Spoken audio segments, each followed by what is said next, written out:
All right, let's make a formal introduction for our listeners. Good evening, Cara. My name is Claudio, and I'm calling you from Washington, D.C. From the Student Fairfax City. We're very grateful that Cara Dillon accepted our invitation to our show. Dara, welcome to the show. Oh, thank you for having me. I'm delighted. I'm delighted to be chatting to you. Thank you. Let me ask you a question. Let's go back to the beginning of your life. Were you born in a musical family? How old were you when you perhaps began taking guitar lesson or piano lesson or what have you? Well, I'm from a family of, there's six of us, and I'm the baby of the family. And I have a sister. One of my sisters is an incredible traditional Irish singer. She's 10 years older than me, and she was a really big influence on me growing up. She taught me a couple of really important songs when I was growing up, and she taught me how to harmonize. But I think where I'm from in the world has had such a very big influence on my singing career and who I am. Yeah. I'm from a small town in County Derry in the northwest of Ireland, a very small town. And everyone in this town is very, very obsessed with their tradition, their culture, their heritage.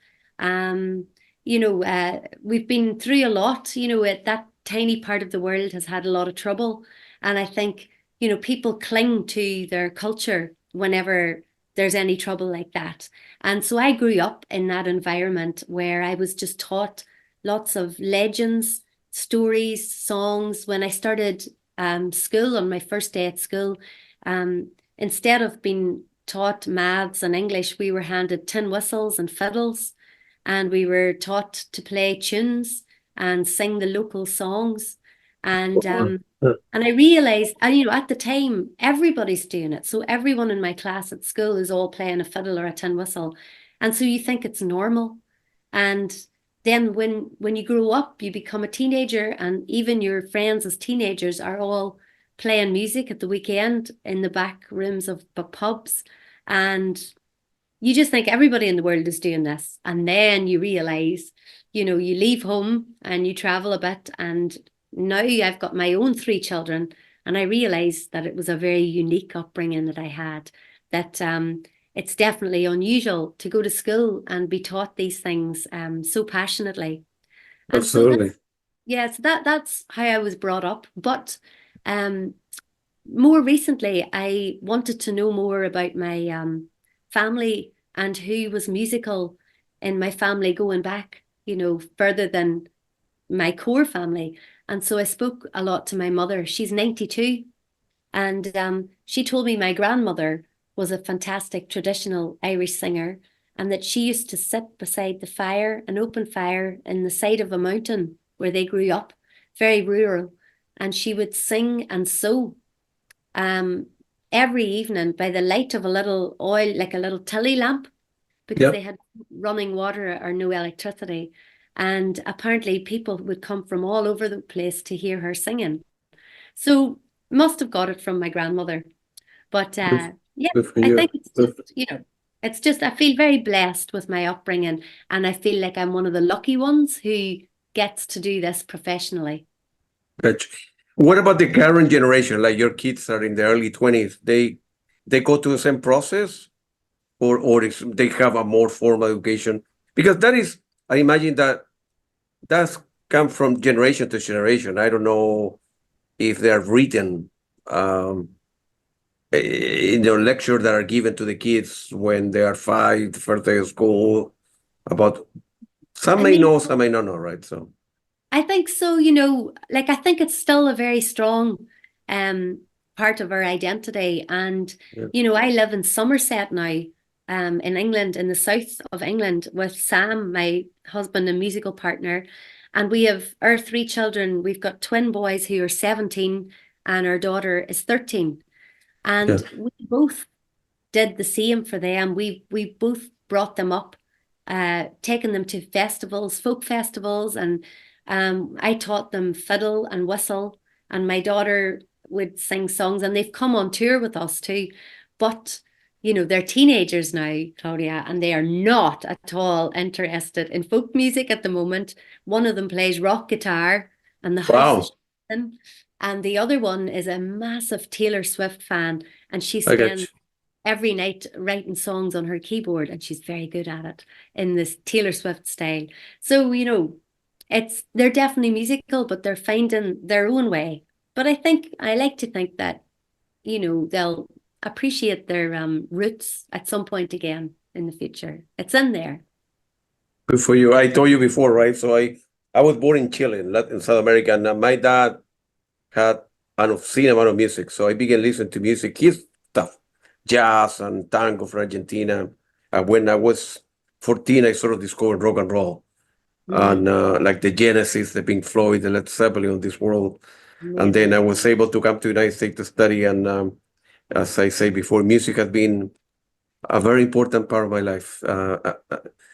I listen to music 2 hours a day. I see close to 40, 50 shows a year where I live in, if Amazing. no more, actually. I go to London 3 times a year, the UK, to see bands that they don't come here. And I buy a lot of music. I mean, I have a lot of music. And my wife complained why I keep on buying music, but that's okay. It's your passion. Yeah. It I is, mean, but it's like a part-time job, actually. It's, yeah, I couldn't live without music. I knew back then when I was 14 that I wasn't interested in learning how to play or read music, but I wanted to listen and I wanted to listen and listen. And I'm always going to Spotify, discover new band. I talk to people, and that was kind of the motivation to do this particular podcast. And I got mhm. lucky on the way. It was was during the pandemic.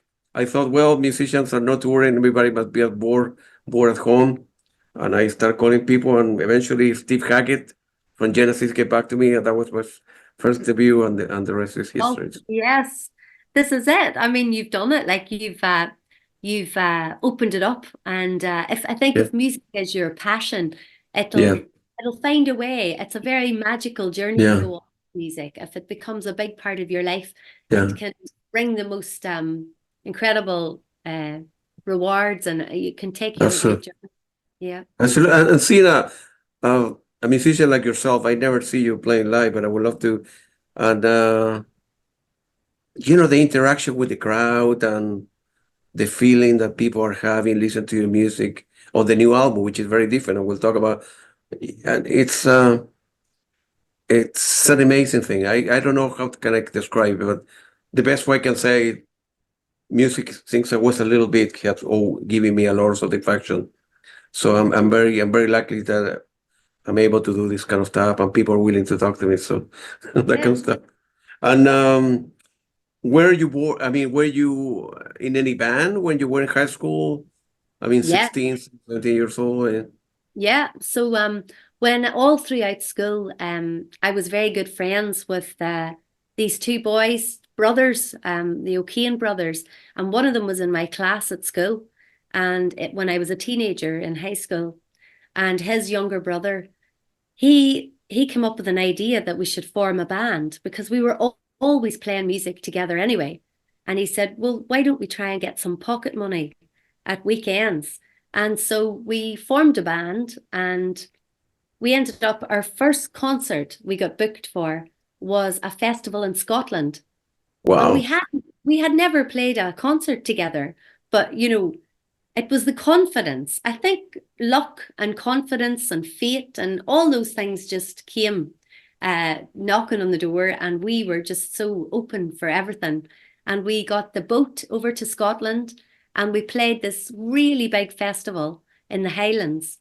And that was it. I just thought from that moment, I think I was just turning 16, and I just thought, oh my God, wouldn't it be amazing to do this for a living and just travel around and play music and watch people's faces whenever you're playing the tunes, and whenever I'm singing, people are actually really quiet. And it was quite unsettling whenever I realized that, you can kind of command this silence in a hall with your voice. And it was I just remember being completely overwhelmed by it and thinking, why am I able to do that? And that was whenever I just thought, right, well, it's addictive, you know. You come away from something like that and you think, oh, I want to do that again. And so we did. We got booked to do lots of festivals, and at one point we found ourselves playing a tour whenever I was 16 in Germany, and we did a 3-week tour in Germany. And it was amazing. It was incredible. And, you know, my parents were happy for me to go because I was with my two best friends and we grew up together. And they knew we were going to be safe because we had a manager, and my brother-in-law was playing guitar at the time. So it was all really nice kind of family set up, really. And that was it. And then the rest history. I met Sam. I got asked if I would like to join the band. Him and his brothers had formed a band called Equation. Yep. And it was just at a point when I was about to go to university. I was at that stage where I was thinking, am I going to go to Belfast to university, or shall I have a go at this music? Like they rang me up out of the blue, and that was it. I just decided, let's go for it and see what happens. And I have never looked back since. It's been the most amazing journey. Good for you. Good for you. Good for you. Very happy for you.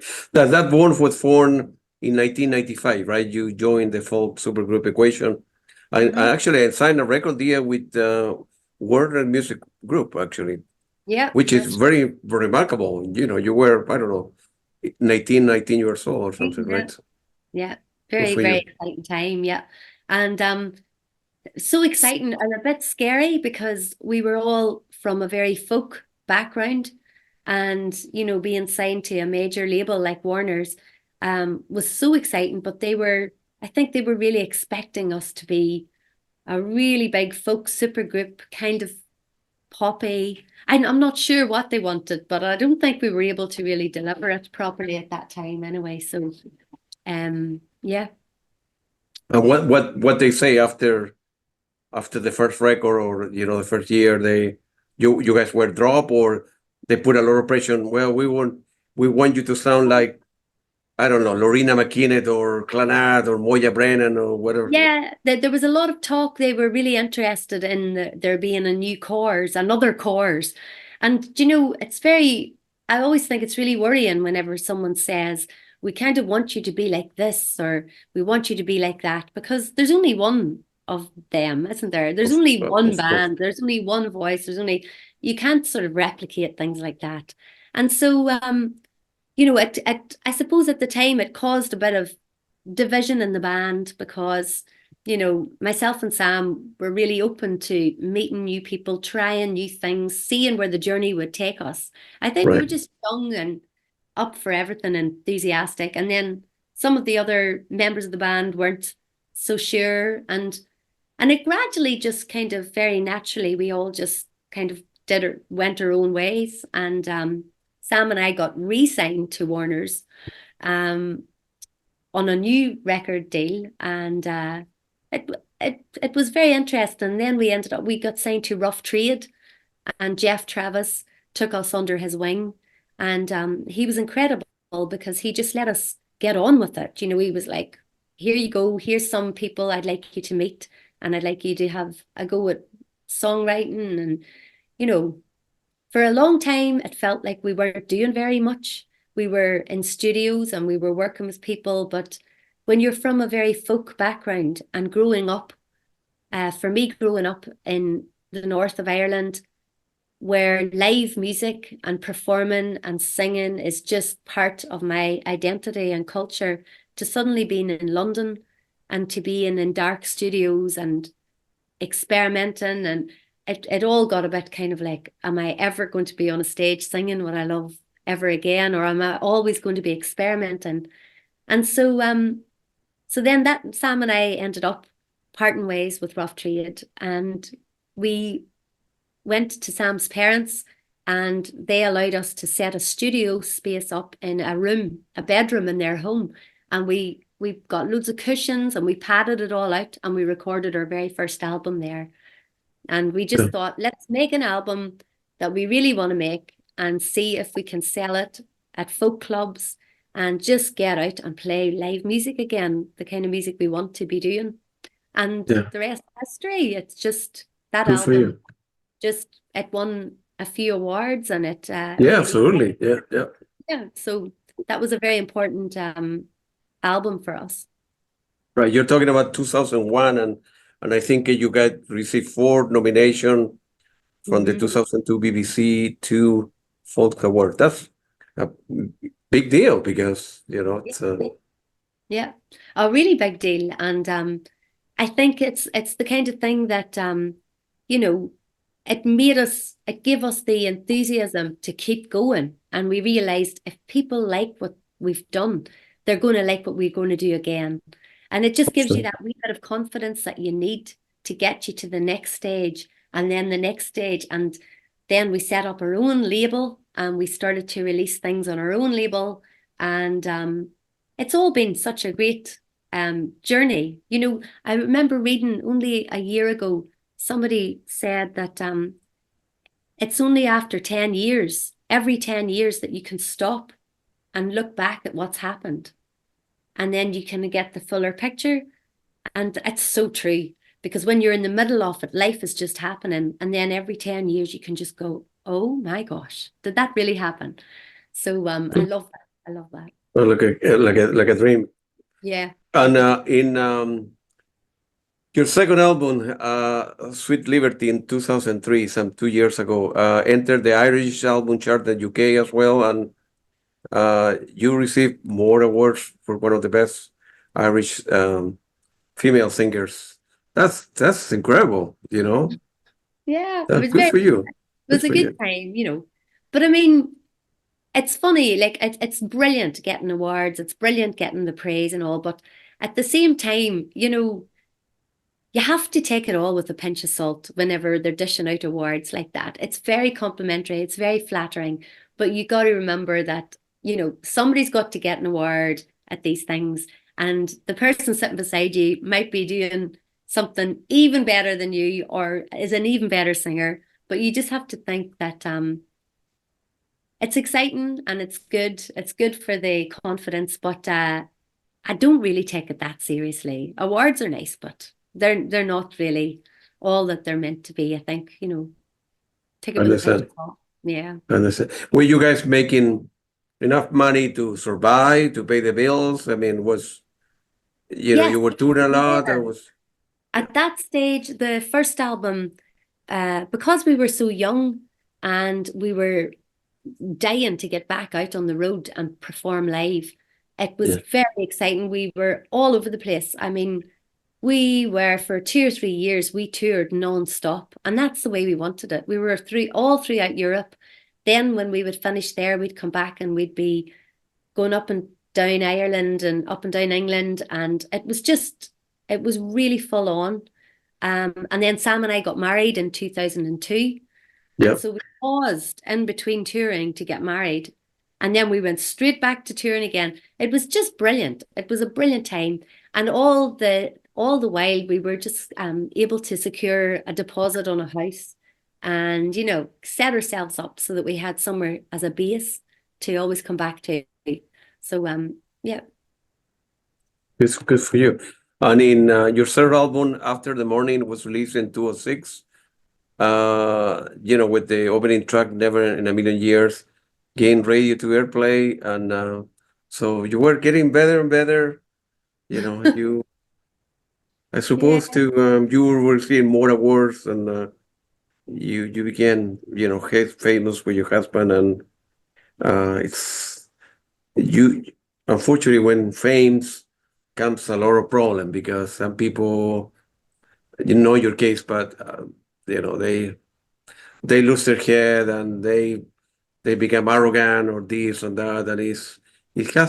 it's difficult to stay, as you were before you received the award, and be the same person as you were when you started, right? So I think you know where I'm from and my family, I'm from a big family, and there's no space for ego and there's no space for arrogance.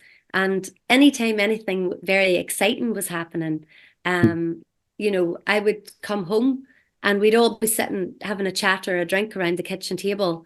And everybody would say, well, how's it going, Cara? And then after I would tell my news, it was somebody else's news, and that was equally as important as mine. To, my parents would be just, right, okay, shush, that's enough of the music. Let's talk about what's going on over here. And so the great thing, keeping your feet on the ground, it's a really good leveler. And in fact, mommy always says, if anybody stops her, like I was in Derry a month ago doing a concert, and a brilliant night, and we were doing the new concert Coming Home. And my mother came to the concert, and there was loads of people saying, "Oh, you must be so proud of her." And she said, "I am, but I'm proud of all of my children." She Oh, all wow. this That's all a good kind answer, though. That's a very good answer, though. all we're all very even and equal. There's no difference made. So I think that's really important, because Well, you, it's just music. It's just yeah, music. you have great parents, so that's a beautiful thing. So, Yeah. in 2006, you sang at the opening for the Ryder Cup in Ireland. That's a big deal too, right? Yeah, I know that was you're humble and you don't like to talk that much about that, but yeah, it's important, that was a really big moment. And the thing is, you know, you can't really think about how big the moment is, because you just have to focus on what's going on in front of you at the time.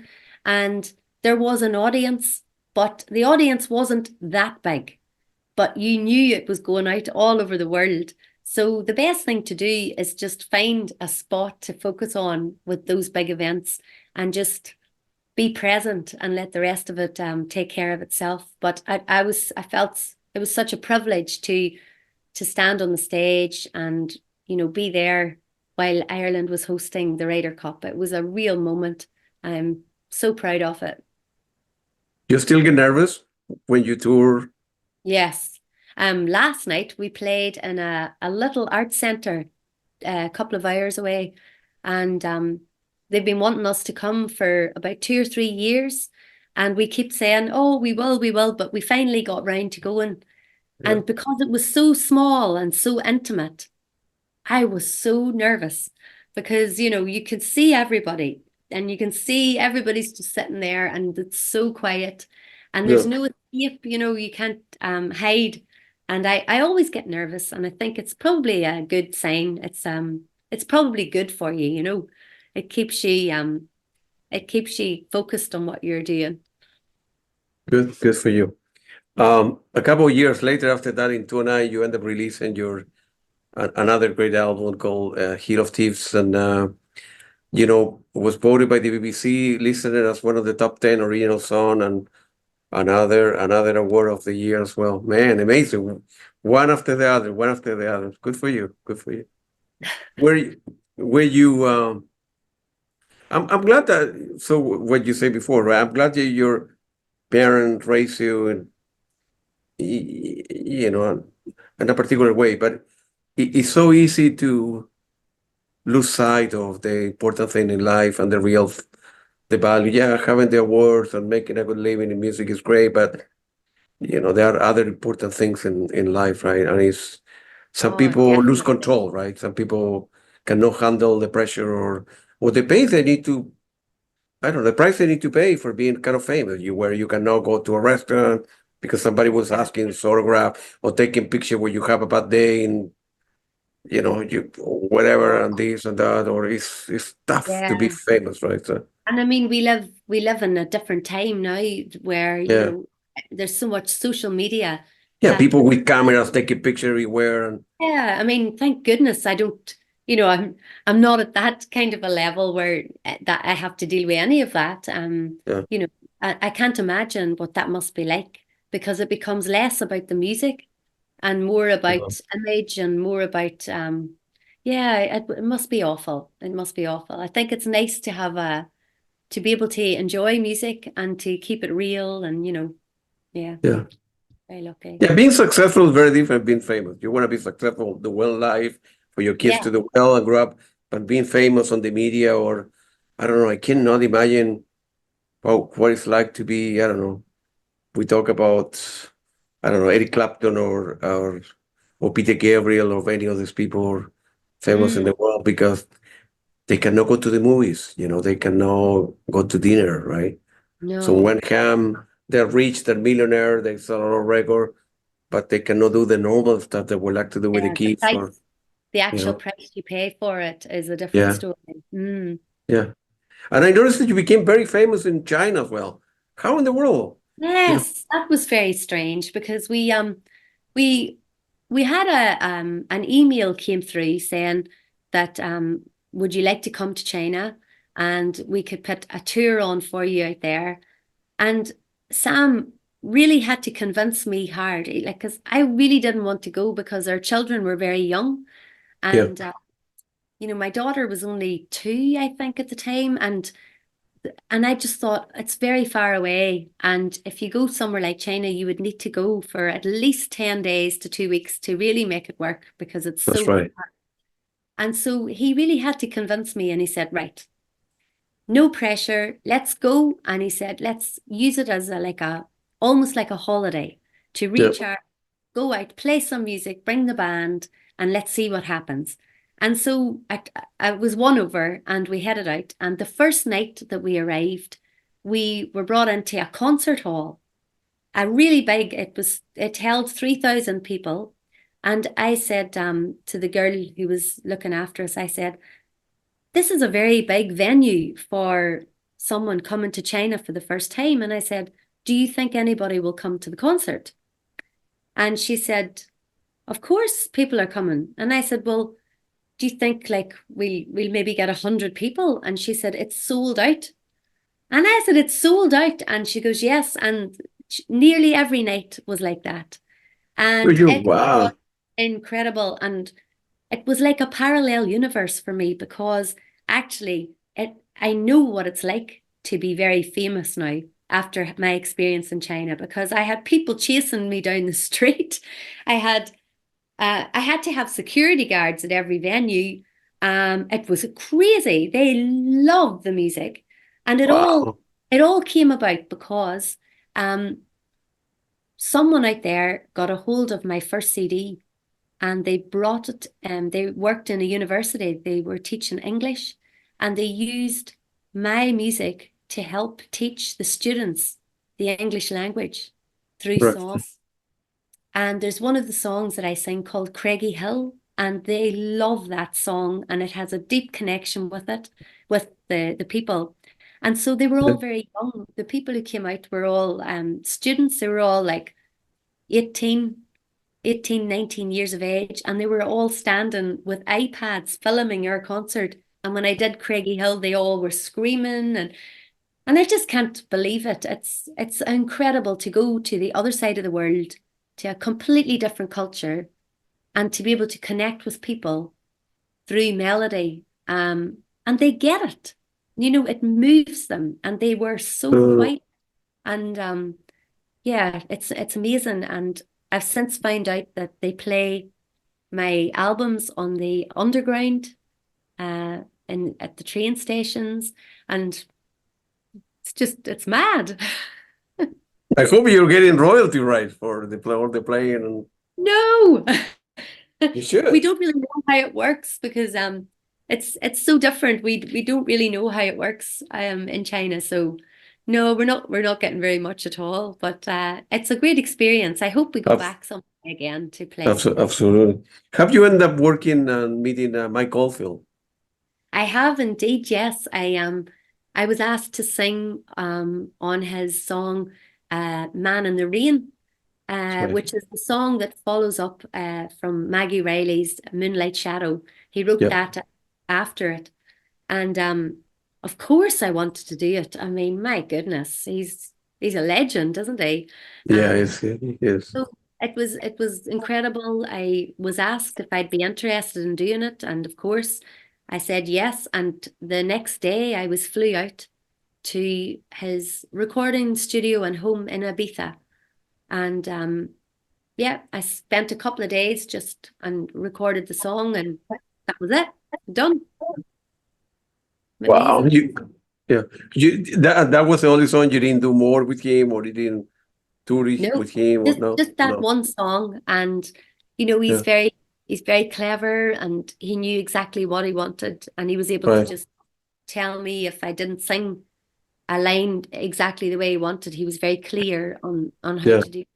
And so yes, and to see the way he works and to see and to hear it all coming together, and I remember hearing it on the radio when it was released. And it was just amazing because it just took me right back to that beautiful place that he lives in Ibiza. And all the memories came back of recording the song. And he's a very clever man, very clever. Good, great, yeah. What's your writing process is like? I mean, you are with a notepad, always writing ideas. You go to a piano or recording or a keyboard at home and record stuff.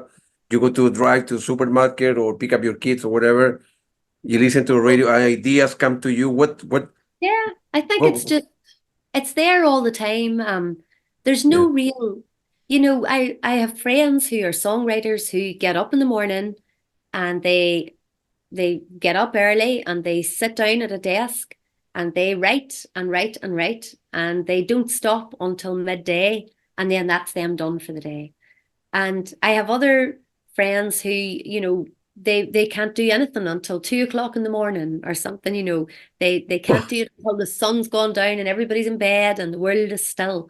But for me, it's just whenever the spirit moves me. It can be when I'm making the dinner. I can get melodies in my head and I just record them Yeah. on my phone. Or I can be out for a walk and I'll get some ideas for lyrics and I'll scribble them down on the notes on my phone. And I'm very lucky and very, like, really blessed to have Sam Lakeman, my husband and my musical partner, because he's so talented and he plays so many instruments that if I have an idea, I can just come to him and say, what do you think of this? And likewise, he does the same to me. So, you know, sometimes it's when the kids are all doing homework and arguing or playing or doing stuff like that there, and we both are just in the middle of it all playing music. And yeah, there's never any rules in our house. Good for you. In 2006, you performed on the reopening of the Grand Opera House in Belfast. And I'm quite sure that was very important to you because, playing in opera house in your own country and in front of your own people, Yeah. it's gotta be very special, right? Yeah. I mean, I think when you do a venue like that in your home, um, it carries with it a lot of pressure because these people understand the music so well and they understand who I am and they know our culture and our tradition. And so there's a lot of pressure comes with that because you want to do it for them and do it right and so that they're proud. And the ironic thing is that they would be proud of you anyway. It's so silly because I always put myself under a lot of pressure when I'm performing in Belfast or Derry. And yet those are the people that accept me no matter what I do. So but it was so brilliant. And the Opera House is a wonderful venue. It's absolutely beautiful. And so yeah, it was very special. Good for you. Good for you. In 2010, you end up recording the opening song that Summer had just began for Disney's Tinkerbell and Great Fairy Resort. That's another big deal as well. Then, that because, everything, I suppose that I'm not a musician, but everything you do, anything related to, I don't know, a Disney or something to be playing in Netflix or a series or a TV or an advertising, whatever, it will open a lot more doors because you have a lot more Yeah. exposure to a lot of Yeah. other people that other market that you wouldn't been able to people wouldn't be able to recognize who you are or your music, and so it's great. Oh, it's brilliant. I mean, to go from singing folk songs to being asked to come to Abbey Road in London to Yeah. record for a Disney movie and to sing along with an orchestra, a 90-piece orchestra in Abbey Road. I mean, that was one of the biggest moments in my life where I just pinched myself and went, am I actually dreaming here? Because it was beautiful. And, you know, Tinkerbell. I used to watch Tinkerbell movies, and my daughter and my two twin boys, they were very little at the time and they loved watching all the Disney movies, and it was very special to get asked to do that. And then we were able to go to Disneyland Paris to the unveiling of the new songs. Yeah. And it was just a very magical time. There was a bit of pixie dust in the air, I think, that Yeah. time. Good for you. Good for you. Your latest album, Coming Home, is your eighth album. Mm. What does it mean home to you in that context? The word home within the coming home. I'm I quite sure think it's so special for you. for me, to come home, it's that feeling of contentment and comfort and unconditional love. And, I've spent so many years on the road traveling, and I have my home with Sam and my children, and I have my home where my family are, where my father is buried, and where my mother, who's 92, is, and my siblings. And really, it doesn't really matter where I am in the world. All I have to do is think about home. And it brings me immense joy and happiness and contentment and comfort. And I think, that saying, home is where, your heart is. It's That's so right. true. It's so true because Yeah. it's the people that make your home. And so I feel so blessed that I've had such a lovely upbringing and that I'm able to go between two homes um, all the time. I go back and forward to Ireland. I come back here and I feel very, very blessed to have that. But Coming Home, the new album, it's the one album I think I am most proud of.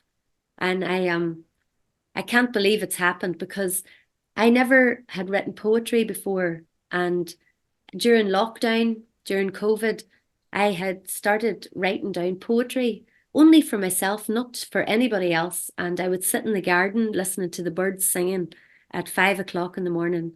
And I started to bring a notepad out with me.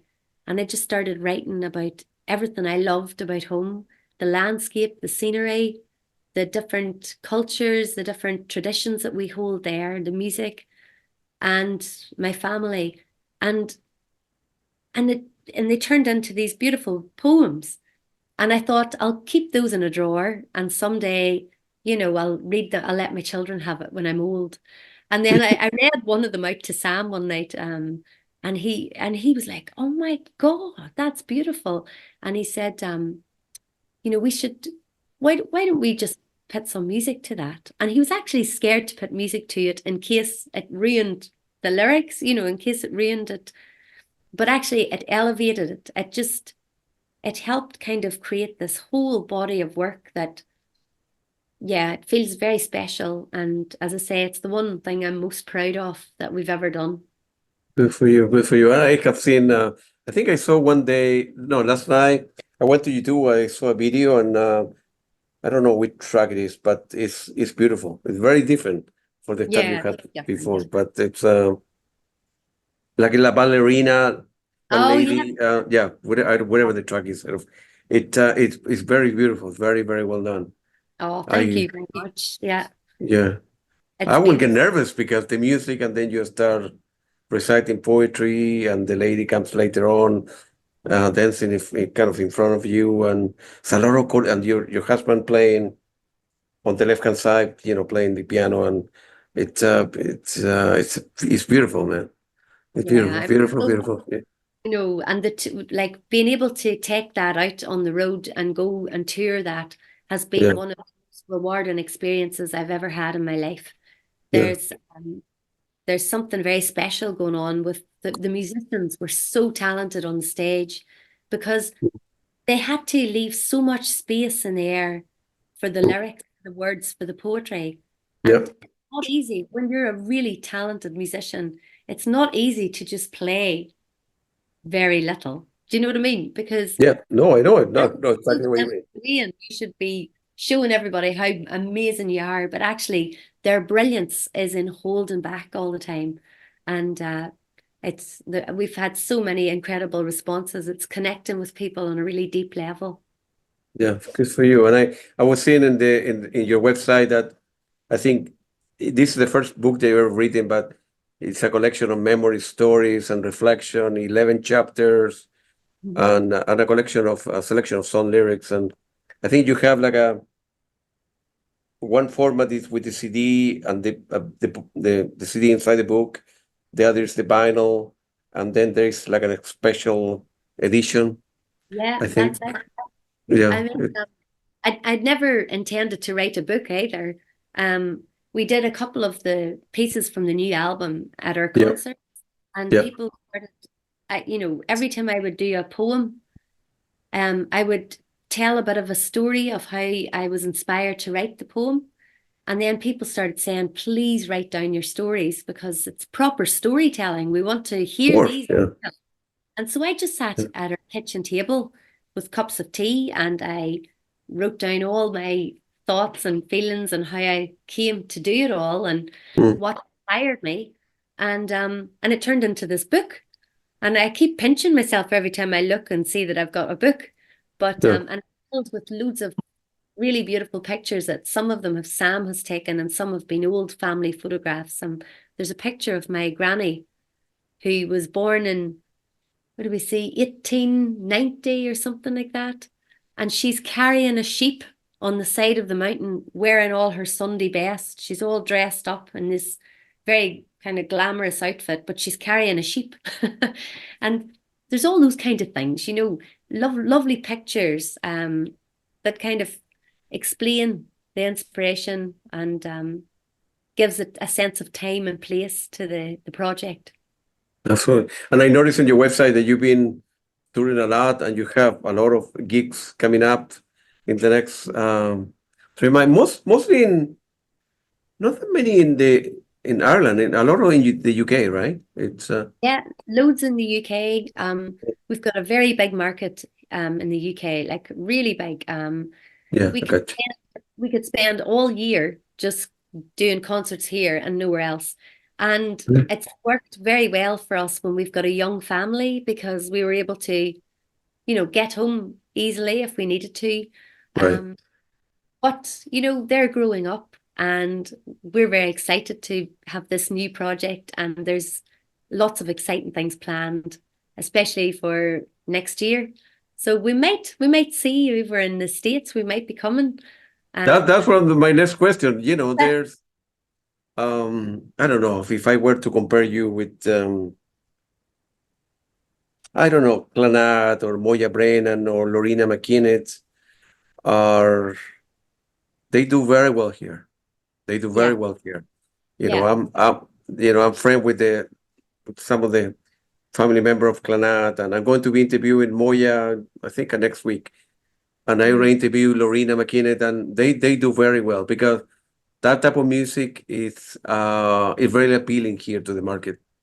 And yeah, I could recommend you. You can send me an email. I can recommend you a lot of venues that you could that would play. be, yeah, Um, any help like that would be good. Here in DC, so what happened in DC area is a combination of three states, right? There is Maryland, Virginia, where I live, and Washington, DC. It's like half an hour driving between one state and another. And every band come this way. And I mean literally every band come this way because we Mm. have so many venues. The income per capita here perhaps much higher. So people are willing to go to our concerts. I'm able to see I don't know, 50, 60 shows a year here because every band Wow. come this way. And so it's a lot of venues, and you guys can do very well here. So feel Oh, I free hope to, so. I hope we get a yeah, chance to do that because I think that it would be a really, especially this particular album, I think it yeah, would do very well. I think people yeah, would really, absolutely. I think they would. So fingers crossed, we'll be over. Yeah, and you can. My wife is a great cook, so you're more than Ah, welcome to come. Or wife to, oh, that's drink some lovely. Chilean wine or Colombian coffee or whatever Oh Colombian my food. God, it sounds amazing. Yeah. So feel free to only a couple questions it's that I have left. Is it um is it difficult in many ways to I don't know, be famous, whatever that means, to be normal? Because I'm not famous like you yourself, but the day-to-day things are still normal for you, or becoming difficult to because you know you go to a concert at the end, everybody wanna take a picture with you and can you sign this album? Can you sign this CD? But you need to do it for marketing purposes. And you would need to sell album, right, to recover that investment, right? So, but it does it get to you, the social media, or you go home and you are the same lady with the three kids at home and a normal Oh, life, washing the dishes and of course. Yeah, no, it's not, I think, for me and being in the folk music scene, yeah, it doesn't really affect my life that much. I mean, I get you, right. we do our concerts and we put our life and soul into the concert. And afterwards, myself and Sam always come out and meet our audience and sign CDs and posters and things like that. And Yeah, I think yeah, it's really important. And I love meeting people after concerts and hearing their stories. And yeah, it's just a really good thing to do. I love it too.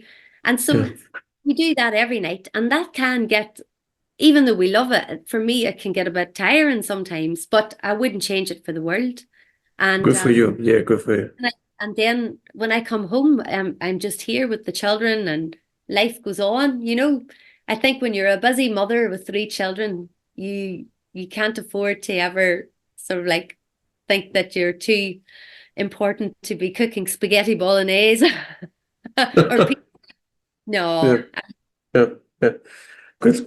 It was very nice talking to you. I never been in your country. I go to the UK very often, like 3 times a year, and so hopefully I will. I know I'm going in October and November, and I think we are taking a week off in next month. I need to coordinate with my son. He's in college, second year, so we may go to your country and visit Ireland. I Oh, never been there. I've been postponing for one way or another, but I oh, need you to. must do it. Uh, You must go. You must. And bring your yeah, raincoat and try the Guinness. of course. I will try here as well. It was very nice talking to you, Cara. Good luck to you, and You too. Thank you and so and much. let me know if I can do anything here to help you out with an American tour or Oh, recommend you some venues and so forth. Happy to do it. that's so kind of you. Thanks a million. Thank you. No problem. Thank you very much. Have a great afternoon there. Cheers. Thanks. Sure.